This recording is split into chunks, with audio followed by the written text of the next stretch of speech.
Over the years, the portrayal of the female characters like the queens we have here have evolved from the simplistic, one-dimensional side character to unconventional protagonists.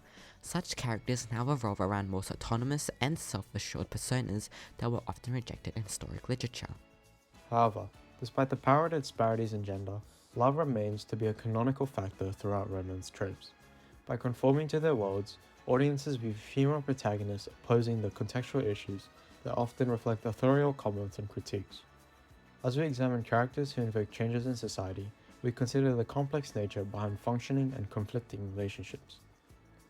Pride and Prejudice is a critically acclaimed novel which Jane Austen critiques many of society's pragmatic views concerning individualism and social class. This allows readers to explore the multifaceted perspectives which make up complicated relationships. Kevin Kwan's Crazy Rich Asians follows similar themes, highlighting upper society's cultural norms and its restrictive nature on relationships. By exploring historical aspects of Pride and Prejudice, along with the contemporary film Crazy Rich Asians, audiences form connections regarding the complexities of relationships within varying contexts of love necessities within marriages and the influence of culture.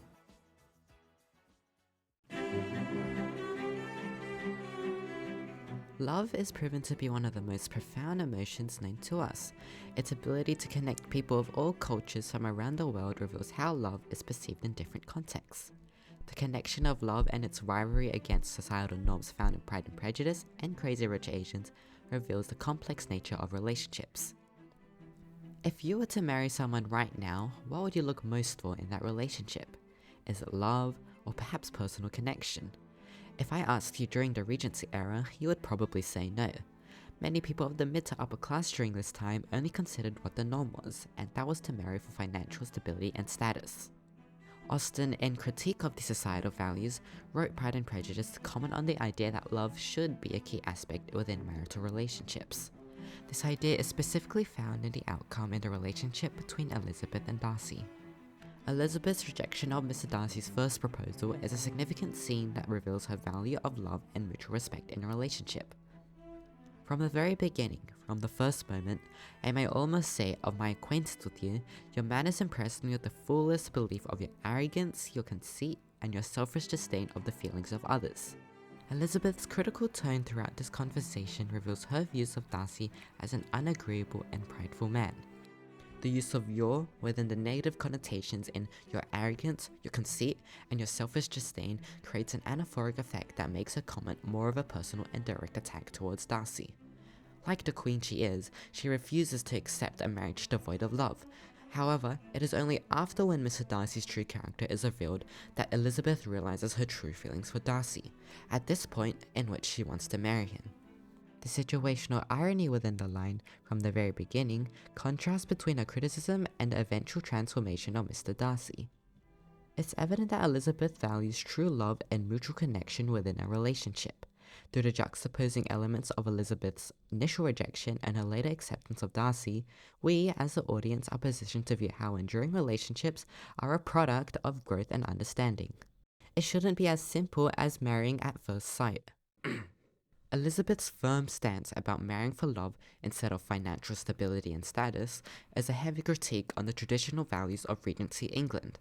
Austen comments that marriages should not be based on financial and status gain, but rather on emotional connection and compatibility. Elizabeth highly resembles the latter, with her character as a vessel to convey the importance of love within relationships. Now that we've explored the importance of love in Pride and Prejudice, let's take a look at it in the modern context. Of course, we're exploring Kevin Kwan's Crazy Rich Asians with all its luxury, glamour, and scary society.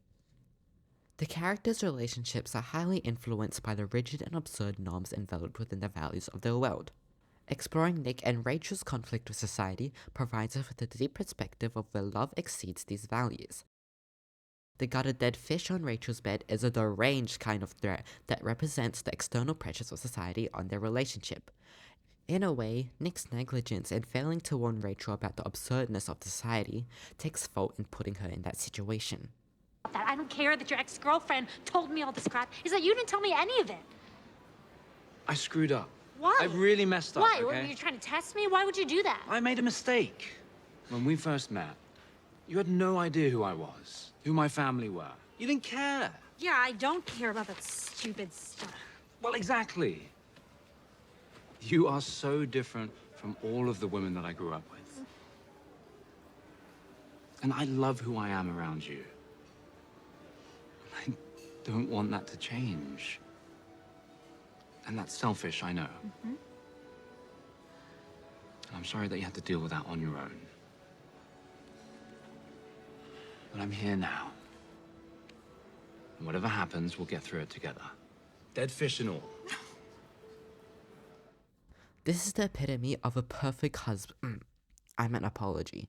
He takes responsibility, he validates her struggles, he has remorse in his tone, and he offers to make amends. The scene captures Nick's true regret of the situation and his willingness to put their relationship over society's expectations.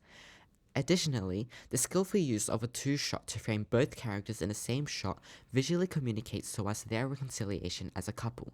This is juxtaposing this particular scene during the divorce between Astrid and Michael. Michael's infidelity manifests in his failure to cope with the societal pressures placed upon his marriage.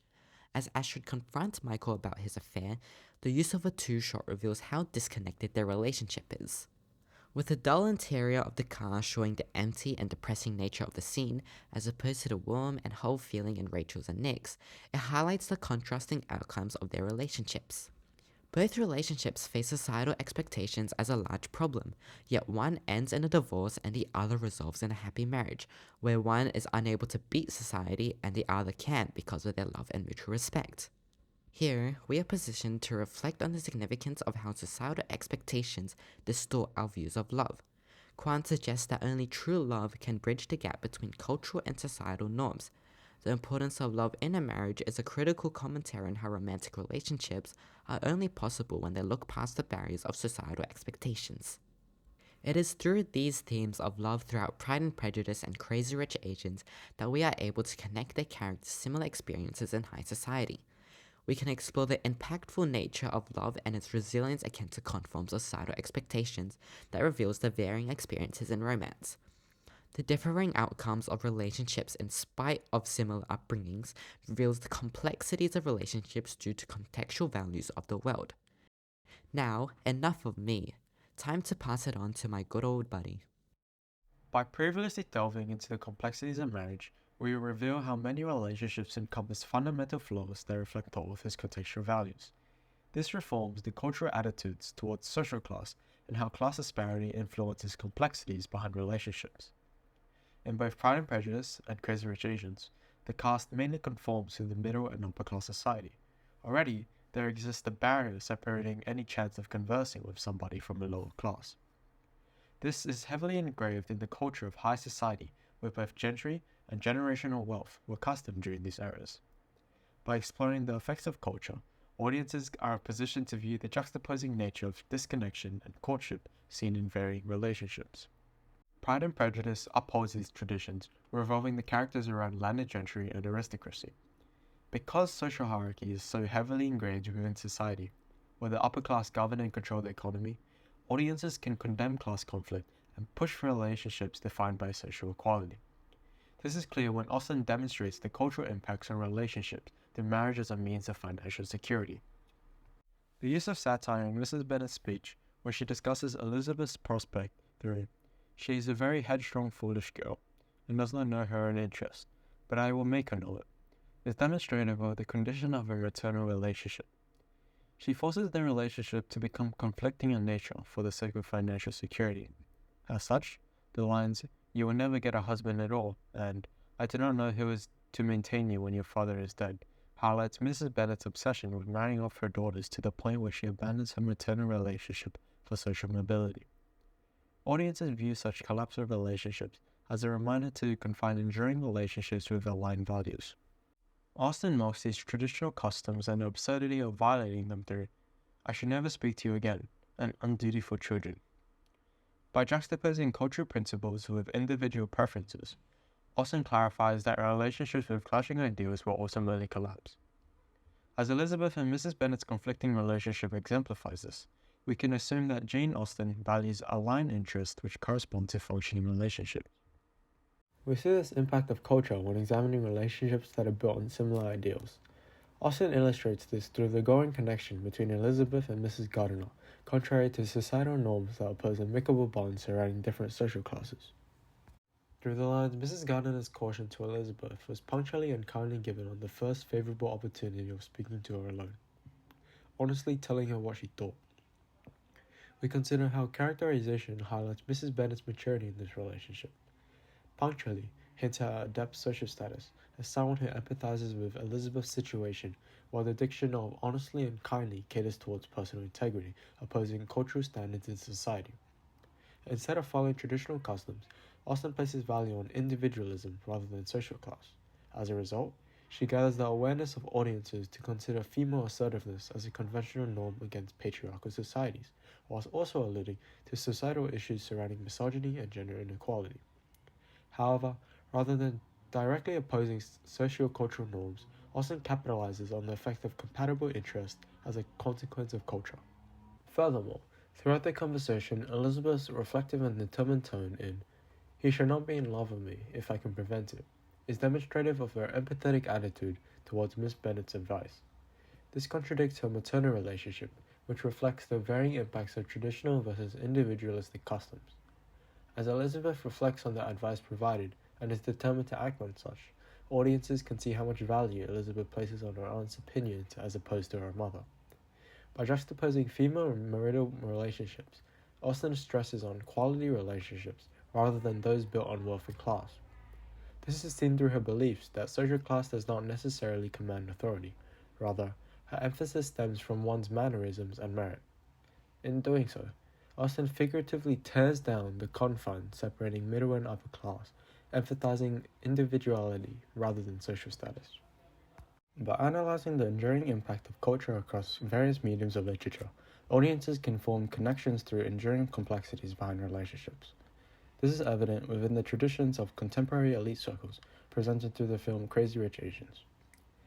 Kevin Kwan personifies issues surrounding cultural restraints through the dissociation of both maternal and romantic relationships. We see this notion throughout Crazy Rich Asians, where the culture sets societal expectations between relationships. This mantra of customs forms the basis of context offered to audiences. During the scene where Rachel and Eleanor converse over a game of mahjong, Eleanor's use of metonymy in the lines, "It's an illusion. We understand how to build things that last," is a reference to her culture, more specifically, its representation through the game of mahjong. We see the symbolic values of Chinese culture and their obsession with altruism, or actions for the greater good, throughout the choices both characters make. This involves the sacrifice Rachel makes of her tile to let Eleanor win. By examining the decisions our characters make, Quain alludes to the differences in values and ultimately the deconstruction of relationships shaped by society's customs. Here, audiences gain insight into Nick's culture and how sacrificial these practices are, where Eleanor inadvertently choosing societal expectations over happiness. This is the moment when Quain comments on the recurring nature of choice. By granting insight into culture, he alludes to societal expectations faced by the upper class. Furthermore, he presents contrasting ideals within the relationship, which leads to the choice between independence and cultural values, symbolic of Nick's relationships with Rachel and Eleanor. Paradoxically, Rachel adds, "If Nick chose me, he would lose his family, and if he chose his family, he might spend the rest of his life resenting you." The spire of consequences allows audiences to empathize with Nick's situation. Again, the same conceptual motif of choice, along with the diction of resentment, that exposes the gradual detachment of Nick and his mother Eleanor. This is further established in the following line: "He said he would walk away from his family and from you for good." Motif, yet again, along with the reveal of Nick's answer this time. Choices often make or break the significance of relationships. However, in this case, Nick is subjected to a decision, one that directly alters the outcome between the two relationships. By highlighting the impact of cultural responsibilities, we observe the gradual disconnection unfold within relationships. The analysis of both Pride and Prejudice and Crazy Rich Asians allows audiences to explore cultural attitudes towards social class and how the disparity of classes influence the push and pull nature behind relationships.